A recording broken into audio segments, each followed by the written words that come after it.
मला असं खूप वाटतं म्हणजे शेवट करतो मी.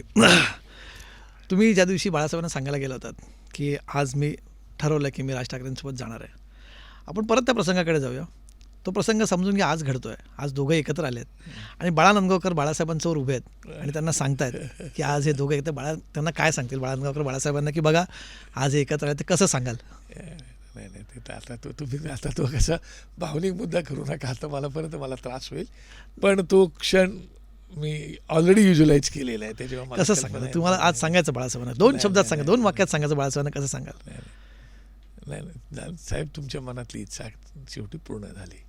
बाळासाहेबांच्या अंतकरणापासून ती इच्छा होती आणि तिथे त्यांच्या पायावर डोकं ठेवूनच मी बोलेन की बाळासाहेब तुमची इच्छा पूर्ण झाली. त्याच्यासारखा आनंद समस्त महाराष्ट्राला आणि देशाला कधी मिळू शकणार नसता, पण तो आज मिळालेला आहे. त्याच्यामुळे तुमचे आशीर्वाद जिथे असाल तिथून आमच्या सगळ्या कुटुंबावरती असंच राहू द्या आणि या महाराष्ट्राच्या देशाची उन्नती, प्रगती, विकास सतत होऊन जाऊ द्या. ते पलीकडे काय नाही बोलू शकत, कारण तो क्षण मी आता डोळ्यात मला पाणी नाही आणायचं, परत आलं का लक्षामध्ये. त्याच्यामुळे तुम्ही समजून घ्या थोडंसं.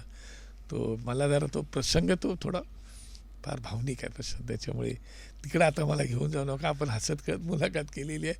बाळासाहेबांचा आशीर्वाद आहे, काल पण होता, आज आणि उद्याही राहील आणि महाराष्ट्र सुजलाम सुफलाम होईल.